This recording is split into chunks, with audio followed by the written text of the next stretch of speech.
Hello friends, welcome back to my channel. ఈరోజు మన ఛానల్లో కేవలం కప్పు సూజీ రవ్వతో పిల్లలకి అప్పటికప్పుడు ఇలా ఇన్స్టెంట్గా డిఫరెంట్గా ఉండే ఈ స్నాక్స్ని ప్రిపేర్ చేసి పెట్టండి.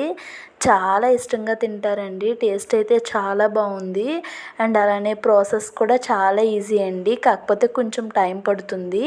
మీరు కనుక ఓపిక చేస్తే పిల్లలైతే చాలా ఇష్టంగా తింటారండి. దానికోసం నేను ఇక్కడ 2 బంగాళదుంపలను అయితే ముందుగా ఉడికించుకుంటున్నానండి. ఇవి ఉడికించేసుకున్న బంగాళదుంపలకి ఇలా పైనున్న పొట్టును తీసేసుకొని మీరు మెత్తగా స్మాషర్తో అయినా స్మాష్ చేసుకోవచ్చండి. లేదనుకుంటే ఇలా తురుముకునే దాంతో అయినా కూడా తురిమేసుకోవచ్చండి. మనకి పొటాటో అనేది బాగా మెత్తగా మాత్రం ఉండాలండి. తర్వాత స్టవ్ వెలిగించి ఒక పాన్ పెట్టుకొని 1 టేబుల్ స్పూన్ ఆయిల్ వేసుకున్నానండి. ఆయిల్ మంచిగా హీట్ అయిన తర్వాత ఒక స్పూన్ ఆవాలు, ఒక స్పూన్ జీలకర్ర అండ్ అలానే కొంచెం కరివేపాకు వేసుకొని మంచిగా ఫ్రై చేసుకుంటున్నానండి. ఈ 3 కూడా మంచిగా ఫ్రై అయిన తర్వాత మీడియం సైజులో కట్ చేసుకున్న ఒక చిన్న ఆనియన్ని చిన్న చిన్న పీసెస్గా కట్ చేసుకున్నానండి. అవి కొంచెం ఫ్రై అయిన తర్వాత ఒక 2 పచ్చిమిర్చిని కూడా కట్ చేసి వేసుకున్నానండి. తర్వాత ఒక కప్పు క్యారెట్ అండి, చిన్న క్యారెట్ని కూడా తురుముకొని వేసుకున్నాను. ఇవన్నీ బాగా ఫ్రై అయిన తర్వాత ముందుగా మనం తురిమి పెట్టుకున్నటువంటి బంగాళదుంప మిశ్రమం ఉంది కదండి, దాన్ని కూడా వేసుకొని ధనియా పౌడర్ అండ్ అలానే జీలకర్ర పొడి, కొంచెం పసుపు అండ్ అలానే కొంచెం మన టేస్ట్కి సరిపడా సాల్టు అండ్ అలానే 1/2 టేబుల్ స్పూన్ కారం వేసుకున్నానండి. వేసుకొని ఈ మసాలాలు మొత్తం కూడా ఈ ఆలు మిశ్రమానికి పట్టే విధంగా పట్టించుకోవాలండి. మీ దగ్గర ఒకవేళ ధనియా జీరా పౌడర్ లేదు అనుకుంటే హోమ్మేడ్ గరం మసాలా పౌడర్ అయినా వేసుకోవచ్చు. బయటది ఏదైనా చికెన్ మసాలా పౌడర్ అయినా వేసుకోవచ్చండి. వేసుకొని ఇవన్నీ బాగా కలిసేలాగా కలుపుకొని మనకి ఈ ఆలు మిశ్రమం అనేది ప్యాన్ నుంచి సపరేట్ అయ్యే వరకు మనం ఫ్రై చేసుకొని స్టవ్ ఆఫ్ చేసి పక్కన పెట్టేసుకున్నానండి. ఇప్పుడు ఒక గిన్నె తీసుకొని దాంట్లోకి కొంచెం మైదా తీసుకున్నానండి. అందులోనే కొంచెం సాల్టు, కొంచెం నువ్వులు అండ్ అలానే కొన్ని రెడ్ చిల్లీ ఫ్లేక్స్ కూడా వేసుకొని కొంచెం వాటర్ వేసుకొని ఈ మైదాని కొంచెం లిక్విడ్లా అయితే చేసుకుంటున్నానండి.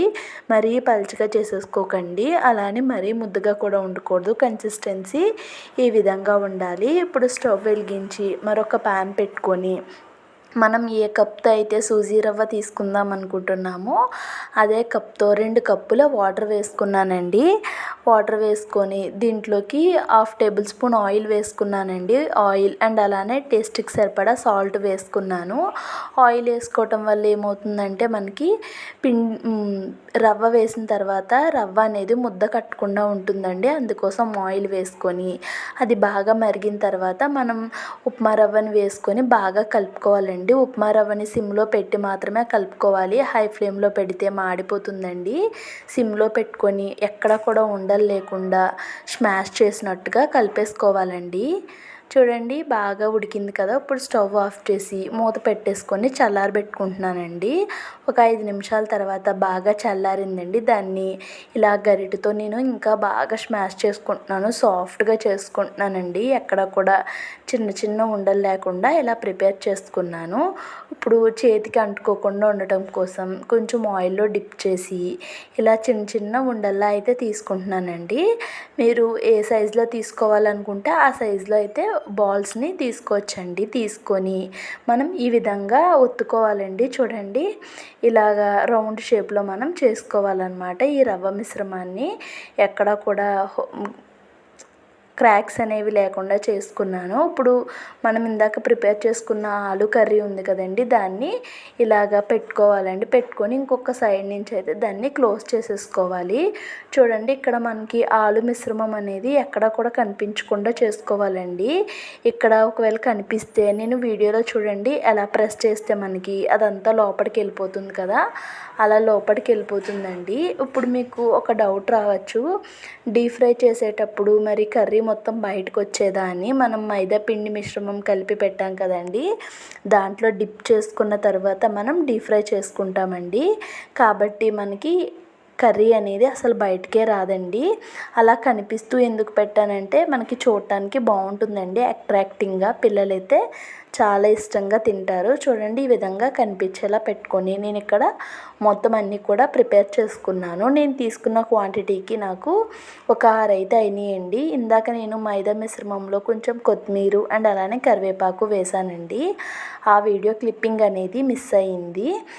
ఇప్పుడు మనం వీటిని ఇందులో డిప్ చేసుకొని మరుగుతున్న ఆయిల్లో వేసేసుకుంటే చాలా సింపుల్గా రెడీ అయిపోతాయండి. తర్వాత స్టవ్ వెలిగించి ప్యాన్లో డీప్ ఫ్రైకి ఆయిల్ పెట్టుకున్న ఆయిల్ మరీ హీట్లో ఉండకూడదండి, కొంచెం మీడియం హీట్లో ఉన్నప్పుడు చూడండి వాటిని ఈ మైదా లిక్విడ్లో మనం డిప్ చేసుకొని వేసుకోవచ్చండి. మీరు ఒకవేళ మైదాని స్కిప్ చేయాలనుకుంటే శనగపిండి, లేదు అనుకుంటే కార్న్ఫ్లోర్తో కూడా చేసుకోవచ్చండి. చాలా బాగుంటాయండి. పైన మనకి నువ్వులు, ఇంకా రెడ్ చిల్లీ ఫ్లేక్స్ ఇవన్నీ వేసాం కదా, మంచిగా కలర్ఫుల్గా కనిపిస్తాయండి. పిల్లలైతే చాలా ఎంజాయ్ చేస్తూ తింటారు. ఇప్పుడు మీకు ఒక డౌట్ రావచ్చు, కర్రీ అనేది మాడిపోయినట్టుగా కనిపిస్తుంది కదా అని. మనకి పై లేయర్ మాత్రమే కొంచెం మాడినట్టు కలర్ అయితే వస్తుందండి. లోపడంతా కూడా మనకి పొటాటో మిశ్రమం చాలా బాగుంటుంది. ఇక్కడ 2 సైడ్స్ కూడా మంచి కలర్ వచ్చే వరకు నేను ఫ్రై చేసుకొని వాటిని అయితే బయటకు తీసేసుకుంటున్నానండి. చాలా ఈజీగా ప్రిపేర్ చేసుకోవచ్చండి. ఇక్కడ ఇదే విధంగా నేను మిగతా వాటిని కూడా వేసేసుకుంటున్నాను. కొంచెం టైం పడుతుందండి, కానీ ఓపికగా చేసుకుంటే పిల్లలైతే ఖచ్చితంగా ఇష్టపడతారండి. డిఫరెంట్గా అయితే ఉంటాయి, రెగ్యులర్ స్నాక్స్లా కాకుండా. ఒక్కసారి మీరు కూడా ఈ స్నాక్స్ రెసిపీని ట్రై చేసి మీకు ఎలా అనిపించిందో కామెంట్స్లో షేర్ చేసుకోండి. అండ్ అలానే ఈ వీడియో కనుక మీకు నచ్చినట్టయితే వీడియోకి లైక్ చేసి అండ్ అలానే మీ ఫ్రెండ్స్ అండ్ ఫ్యామిలీస్కి షేర్ చేయండి.